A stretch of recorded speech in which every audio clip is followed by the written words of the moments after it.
BJP ಅವರು ಹಲಾಲ್ budget ಅಂತ ಹೇಳ್ತಾ ಇದ್ದಾರೆ. ಈಗ ಒಲ್ಲದ ಗಂಡನಿಗೆ ಮೊಸರಲ್ಲಿ ಕಲ್ಲು. ಅವರು ಯಾವ ವರ್ಗನೂ ಪ್ರೀತಿಸಿದವರಲ್ಲ. ಧರ್ಮದ ಹೆಸರಿನಲ್ಲಿ ರಾಷ್ಟ್ರವನ್ನು ಒಡೆಯಲಿಕ್ಕೆ ಹೊರಟವರು, ಅದರಲ್ಲಿ ಭಾಗಶಃ ಯಶಸ್ಸನ್ನು ಪಡೆದಿದ್ದು.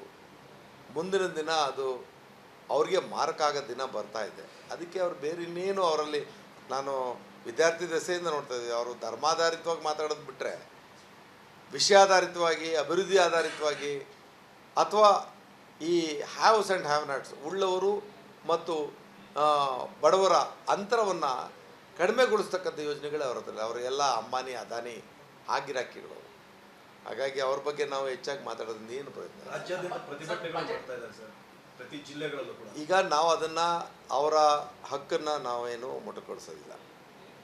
ಅದಕ್ಕೆ ವಿಷಯಾಧಾರಿತವಾಗಿ ಮಾಡಿ, ವಿಷಯನೇ ಇಲ್ಲದೆ ಇರ್ತಕ್ಕಂಥ ವಿಷಯನ ಎತ್ಕೊಂಡು ಅವ್ರು ಪ್ರತಿಭಟನೆ ಮಾಡ್ತಾರೆ ಅಂತಾರೆ. ಅವರ ಬೌದ್ಧಿಕ ಮಟ್ಟನ ಅವರು ತೋರಿಸ್ಕೊತಾ ಇದ್ದಾರೆ ಅಷ್ಟೇ. ಗವರ್ನರ್ ಸ್ಪೀಚ್ ಮೇಲೆ ಅವರು ಮಾತಾಡೋದಂಥ ವಿಚಾರಗಳನ್ನ ಗಮನಿಸಿದ್ದೀವಿ.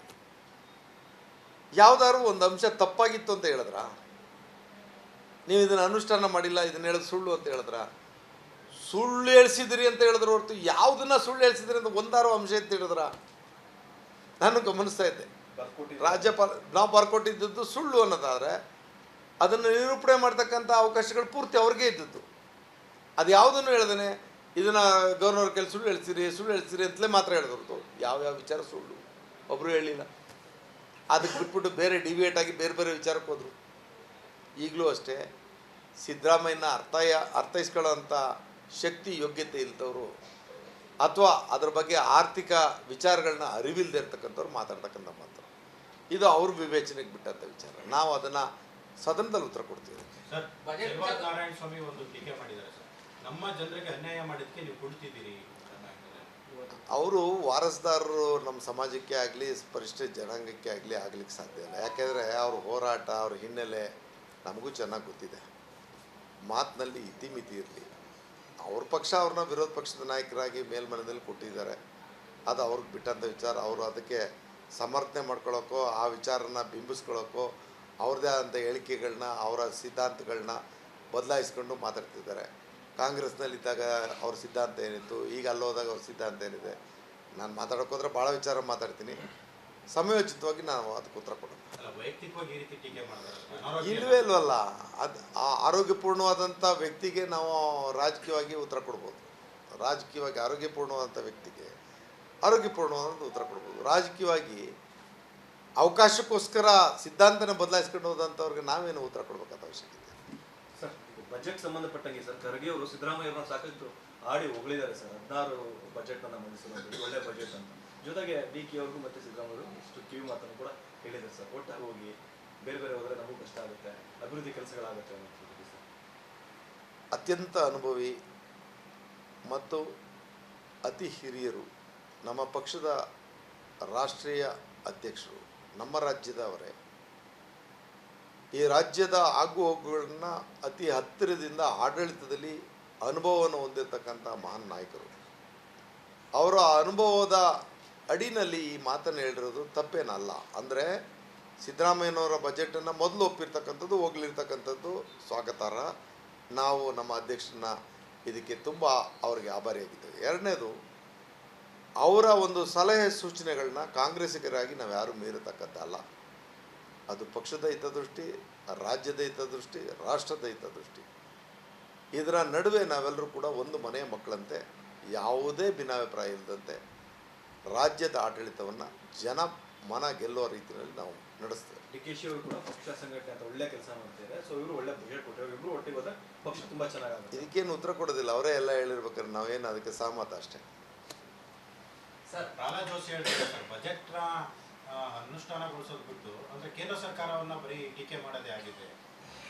ಈಗ ಕೇಂದ್ರದ ಸಚಿವರಾಗಿ ಅವರು ರಾಜ್ಯದ ಸ್ವಾಭಿಮಾನನ ಎತ್ತಿಡಿಯೋಕ್ಕೆ ಬದ್ಧರಾಗಿದ್ದಾರೋ ಅಥವಾ ಬರೀ ಟೀಕೆ ಟಿಪ್ಪಣಿಗಳಿಗೆ ಬದ್ಧರಾಗಿದ್ದಾರೋ. ಇದಕ್ಕೂ ಮಿಗಿಲಾಗಿ ಒಂದು ಮಾತು ಹೇಳ್ತೀನಿ. ಕರ್ನಾಟಕದ ನೆಲ, ಜಲ, ಭಾಷೆ ಸಂರಕ್ಷಣೆಗೆ ಅವರು ಕನ್ನಡಿಗರಾಗಿ ಒಂದು ಮಹದಾಯಿ ಯೋಜನೆನಾರು ಅವ್ರು ಒಪ್ಪಿಸ್ಕೊಡ್ಲಿ ನೋಡೋಣ. ಕೇಂದ್ರದಲ್ಲಿ ಅವರೇ ಇದ್ದಾರೆ, ಗೋವಾದಲ್ಲಿ ಅವರೇ ಇದ್ದಾರೆ. ಈಗ ನಮ್ಮ ಜಿಲ್ಲೆಯ ಸಂಸದರು ಮತ್ತು ಕೇಂದ್ರ ಸಚಿವರು ಒಂದು ಹೇಳಿಕೆಯನ್ನು ಗಮನಿಸ್ತೇನೆ.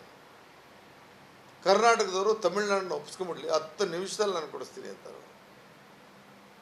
ಕರ್ನಾಟಕ ರಾಜ್ಯ ಕೇಂದ್ರ ಸರ್ಕಾರದ ಪವರ್ಸ್ ಇದ್ದಿದ್ರೆ ಅವ್ರು ಹೇಳಿದ್ರೆ ನಾವು ಮಾಡ್ತಿದ್ವಿ. ನಿಮ್ಮನ್ನು ಕೇಂದ್ರ ಸಚಿವರನ್ನಾಗಿ ಮಾಡೋದಕ್ಕೂ ಮೊದಲೇ ನೀವು ಸಂಸದರಾಗೋದಕ್ಕೂ ಮೊದಲೇ ನನ್ನ ಮಾಧ್ಯಮದ ಸ್ನೇಹಿತರಿಗೆ ನೀವೇ ನಿಮ್ಮ ಕ್ಲಿಪ್ಪಿಂಗ್ನ ರಿವ್ಯೂ ಮಾಡಿ, ನಾನು ಗೆದ್ದದ್ದಾದರೆ ಏನು ಮಾಡ್ತೀನಿ ಅಂತ ಹೇಳಿದರು. ಈ ಮಾತನ್ನು ತಿರುಚಿ ನೀವು ಮಾತಾಡ್ತಿದ್ರಿ. ಅಂದರೆ ಕೇಂದ್ರದ ಎಲ್ಲ ಸಚಿವರುಗಳಿಗೂ ಕರ್ನಾಟಕದ BJP ಮತ್ತು JDSನ ಸದಸ್ಯರುಗಳಿಗೂ ಯಾವುದಾದ್ರೂ ಬದ್ಧತೆ ಇದ್ದರೆ ಮಾತಿನಂತೆ ನಡ್ಕೊಳ್ಳಿ. ಬೇರೆ ನಿಮ್ಮ ವೈಯಕ್ತಿಕ ವಿಚಾರ ನಾವು ಮಾತಾಡ್ತಿಲ್ಲ. ರಾಜ್ಯದ ವಿಚಾರವಾಗಿ ನಿಮ್ಮ ಹೇಳಿಕೆಗಳು, ನಿಮ್ಮ ಬದ್ಧತೆಗಳನ್ನ ಜ್ಞಾಪಿಸ್ಕೊಳ್ಳಿ, ಅಷ್ಟನ್ನು ಮಾತ್ರ ನಾನು ಹೇಳಕ್ಕೆ ಬಯಸ್ತೀನಿ. ಸರ್, ಕಡೆದಾಗಿ ಸರ್, ಬಜೆಟ್ ನಂತರ ಒಂದು ಚರ್ಚೆ ಶುರುವಾಗಿದೆ ಸರ್. ಇವತ್ತು ಯತೀಂದ್ರ ಸಿದ್ದರಾಮಯ್ಯ ಅವರು ಕೂಡ ಹೇಳಿದ್ದಾರೆ, ಮುಂದಿನ ಬಜೆಟ್ನ ಸಿದ್ದರಾಮಯ್ಯ ಅವರೇ ಮಂಡಿಸ್ತಾರೆ. ಏನು ಸರ್ ಇದು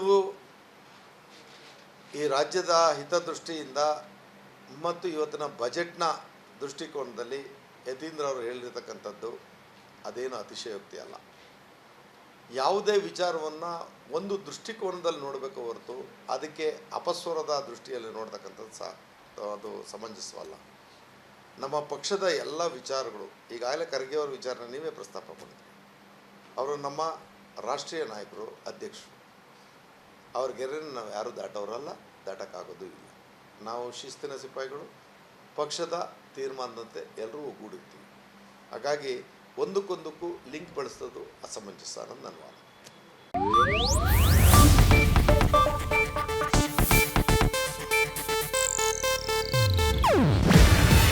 ಇದು ಏಷ್ಯಾನೆಟ್ ನ್ಯೂಸ್ ನೆಟ್ವರ್ಕ್ ಪ್ರಸ್ತುತಿ.